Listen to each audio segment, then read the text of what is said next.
Musty smells, terrible lighting, aisles packed with repulsive merchandise, and patrons older than the dinosaurs.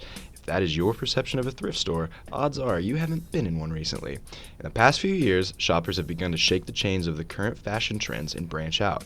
What started out as an expressive and personal interpretation of fashion has developed into a larger-than-life phenomenon of budget-savvy styles.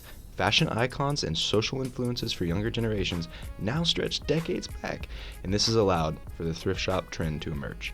World War I came the revolutionary idea of charity shops, which grew by the time World War II broke out. The Red Cross was one of the earliest innovators of the charity shops when they opened their doors in London in 1941. Not long after, the United States wrung out the term thrift stores when the idea made its way to our side of the pond. For the last 70 years, the structure of the industry has changed with time and new generations. Thrift stores experienced several changes with the economic downfall in 2007. This resulted in the tipping point for the industry. The initial increase in thrift store shoppers was a direct result of the people's need to find a more economical way to continue purchasing name brand goods. These stores provided a relative advantage to shoppers to maintain a quality wardrobe. While the Goodwill and the Salvation Army are considered to be some of the earliest adopters of the thrift store trend in the United States, they slowly but surely began to see more traffic from the people who could no longer afford department store prices. Secondhand stores gave them the unique luxury of purchasing the brands that they were used to at only a fraction of the price. This increase in regular consumers sparked a revolution in the thrift store industry. The number of thrift stores quickly grew due to their newfound relevance. According to the National Association of Resale Professionals, Goodwill now has more than 2,700 stores in over 15 countries. Their company experienced an annual compound growth rate of approximately 10% between 2007 and 2012 alone. In those 5 years, the Salvation Army saw a 4% increase in their sales in its more than 600 plus stores.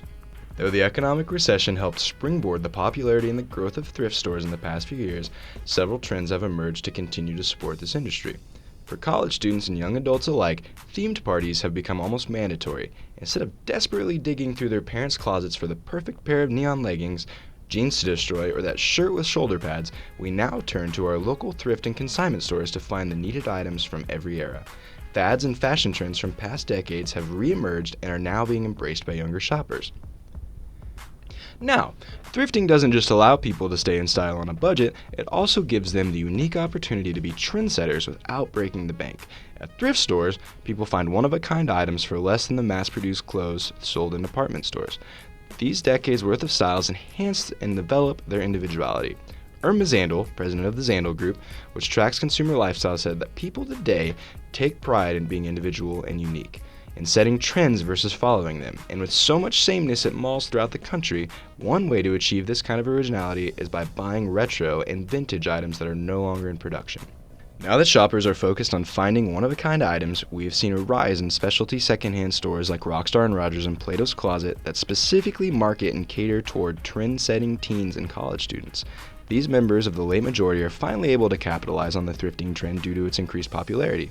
Instead of taking in mass donations, these stores now buy interesting used items that they know they can sell to their customers.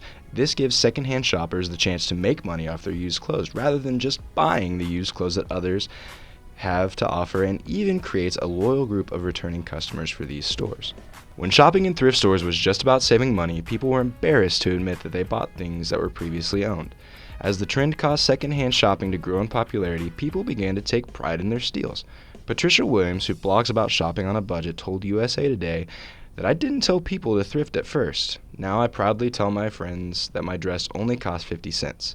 But the ultimate example of this recognition came from the Macklemore song Thrift Shop, in which they advocate for thrift shopping and mock the idea of buying overpriced name brand t-shirts. I'm gonna pop some tags, only got $20 in my pocket. I'm hunting, looking for a come up. This is awesome. I'm gonna pop some tags, only got $20 in my pocket. I'm hunting, looking for a come up. This is awesome. Though it wasn't an intentional act by one company, Campbell's realistic group conflict theory can be implied to thrift shopping. The popularity of thrift shopping has served to bring together different types of people that wouldn't normally associate.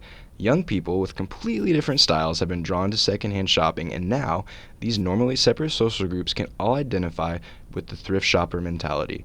They are united by the common goal of saving money while staying in style.